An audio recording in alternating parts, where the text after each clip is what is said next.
I welcome you all in my online channel. This is chapter number 3, atom and molecule. Now we are going to study about history. History हम लोग पढ़ेंगे atom और molecule के बारे में, और ये एटम मॉलिक्यूल जो है कैसे आए एग्जिस्टेंस में।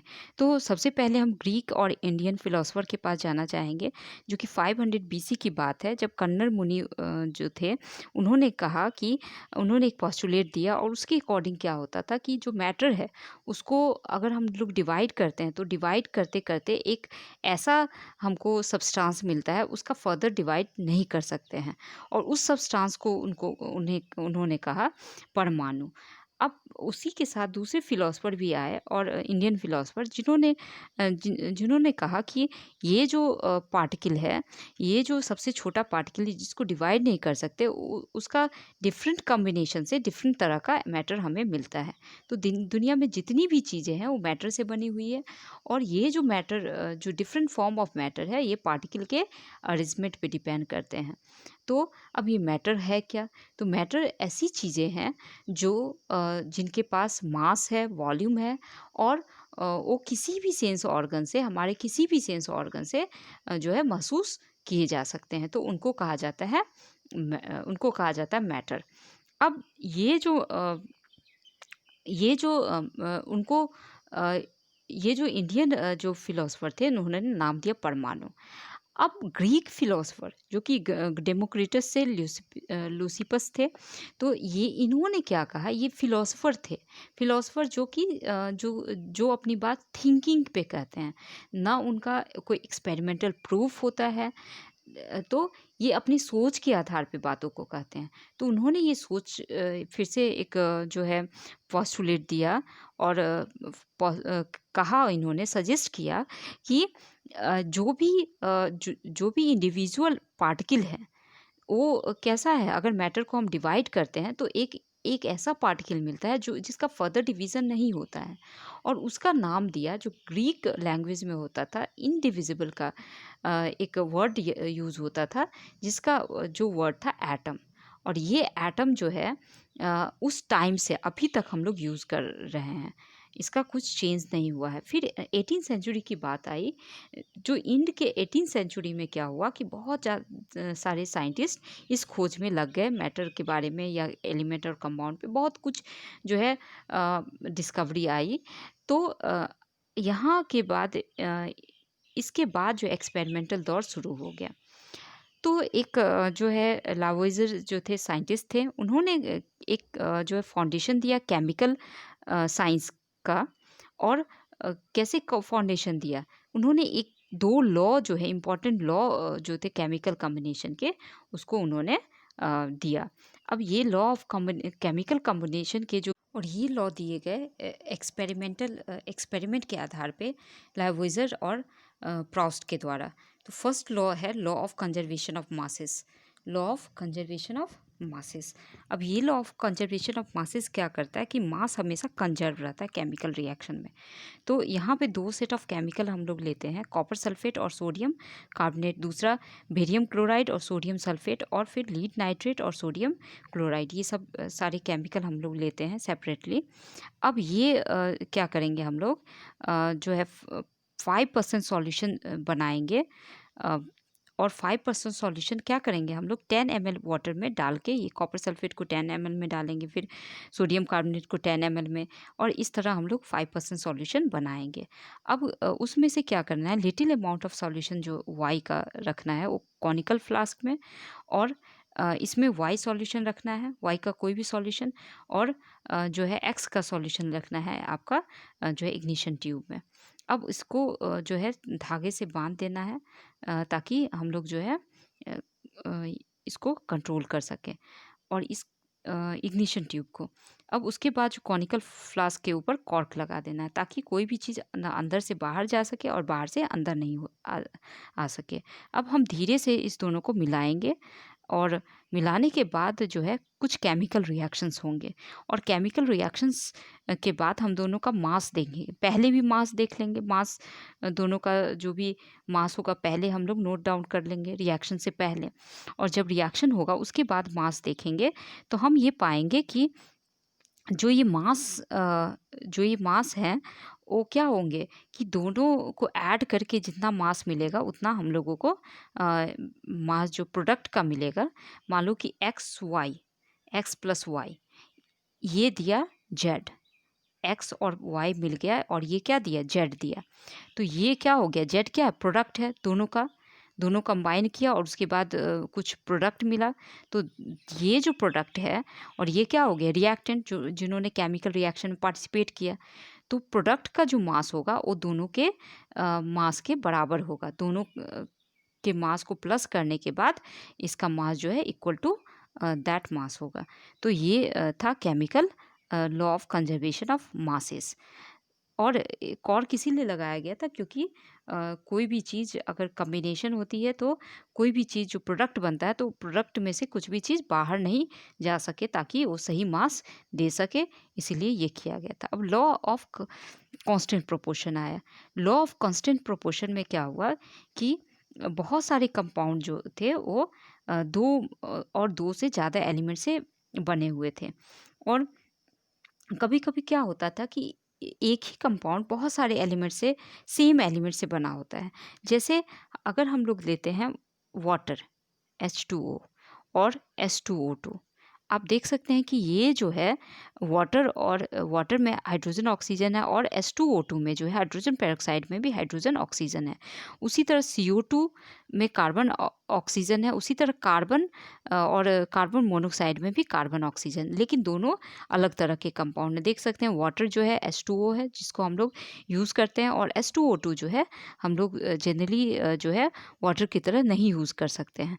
तो आखिर क्या है, क्यों नहीं यूज़ कर सकते हैं? तो ये जो कंपाउंड जो फॉर्म करता है हमेशा उसका उसका कुछ अलग प्रॉपर्टी होता है। H2O का अलग प्रॉपर्टी होगा और जो भी H2O2 है उसका अलग प्रॉपर्टी होगा। दोनों का अलग-अलग प्रॉपर्टी होगा। अब ये कैसे होता है? क्योंकि ये क्यों होता है? क्योंकि इसका फिक्स प्रोपोर्शन होता है।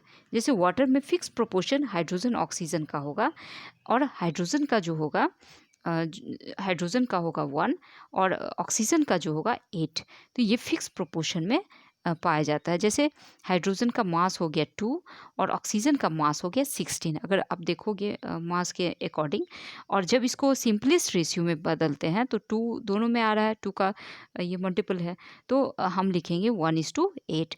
और ये 1:8 जो है कहीं का भी वाटर होगा, चाहे इस कंट्री इंडिया को हो, अमेरिका का हो, अफ्रीका का हो, जहाँ जो भी कंट्री का हो या आपके कंट्री में आपके स्कूल का वाटर हो या घर का वाटर हो, सब में ये कंपोजिशन पाया जाएगा। ये फिक्स कंपोजिशन जो है पाया जाएगा हाइड्रोजन और ऑक्सीजन का। उसी तरह दूसरे एलिमेंट भी हम लोग देख सकते हैं। जैसे अमोनिया के केस में नाइट्रोजन और हाइड्रोजन का क्या रेशियो है, नाइट्रोजन और हाइड्रोजन का रेशियो है 14:3। तो ये जो रेशियो रहेगा वो हर जगह मिलेगा। जो भी कोई भी अमोनिया अगर लेंगे तो सब जगह यही मिलेगा। तो इसको कहा गया लॉ ऑफ डेफिनिट प्रोपोर्शन। और ये जो लॉ दिया गया प्राउस्ट के द्वारा, तो इसके अकॉर्डिंग कहा गया कि जो भी केमिकल सब्सटेंस होता है उसमें एलिमेंट हमेशा डेफिनिट प्रोपोर्शन में, ये डेफिनिट प्रोपोर्शन क्या था, जो 1:8 जो हमने कहा कि बाय मास, जो मास के अकॉर्डिंग जो होगा, जैसे हाइड्रोजन और ऑक्सीजन का हमेशा प्रोपोर्शन क्या रहेगा, 1:8। कहीं भी से वाटर लो तो 1:8 रहेगा।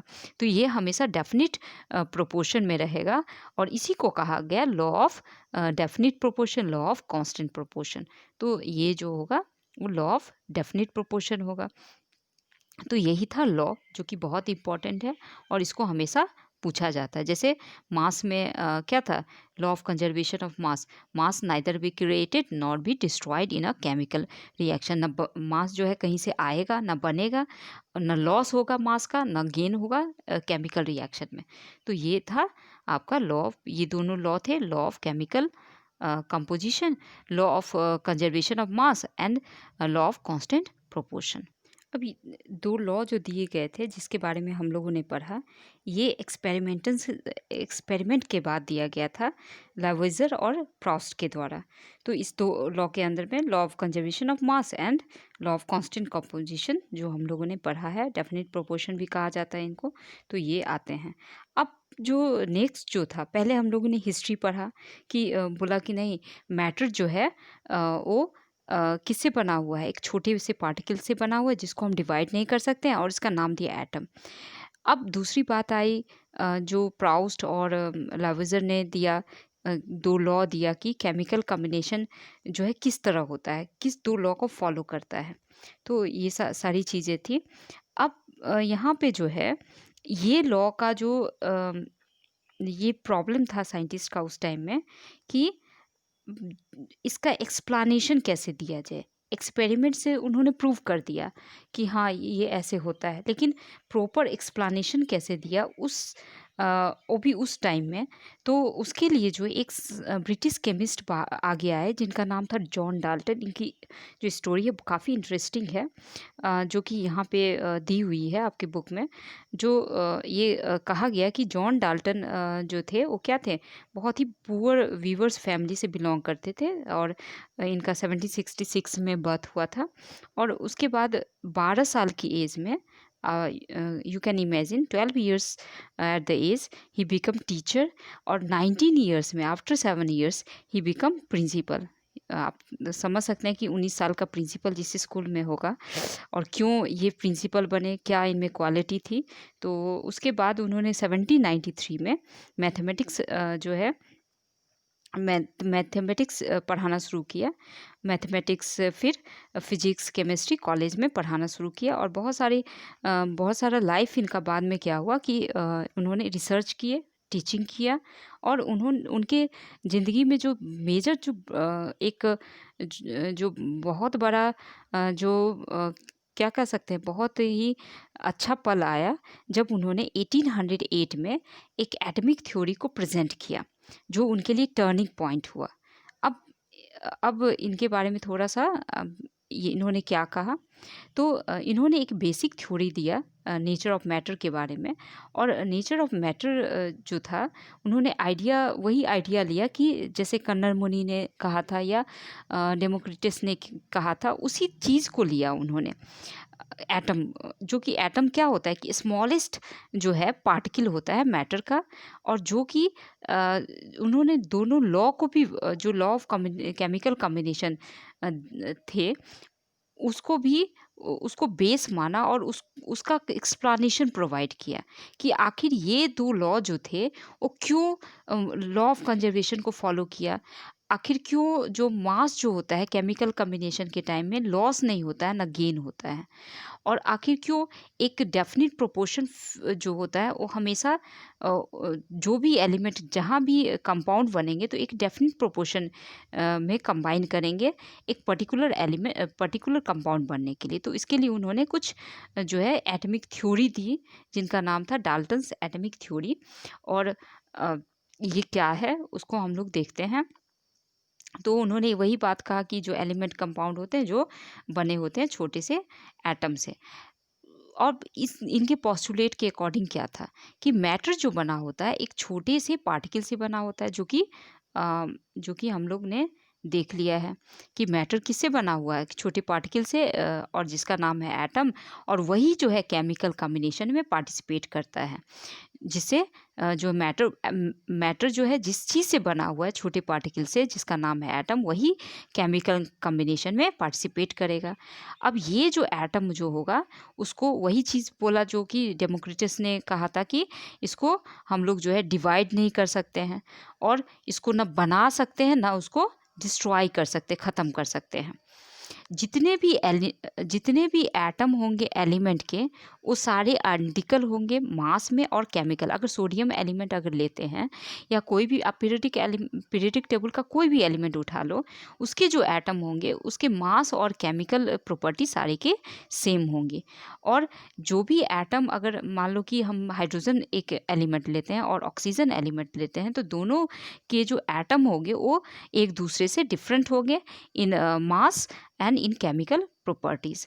तो ये सारी चीज़ों में अलग हुई। तो एक पर्टिकुलर एलिमेंट का जो एटम होगा उसका केमिकल प्रॉपर्टीज़ और मास सेम होगा, और दूसरे एलिमेंट से ये जो एटम जो होंगे, एक एलिमेंट के एटम दूसरे एलिमेंट के एटम जो होंगे वो क्वाइट डिफरेंट होंगे, क्योंकि उनके डिफरेंट मास होंगे और डिफरेंट केमिकल प्रॉपर्टी जो होंगे। अब ये एटम जो है कंबाइन करेंगे कंपाउंड फॉर्म करने के लिए। तो ये कैसे कंबाइन करेंगे? Ratio of small whole number, not fraction. Whole number में जीरो, जैसे होल नंबर क्या है, 0 1 2 3 4, ऐसे 1 2 3 4 में कंबाइन करेंगे।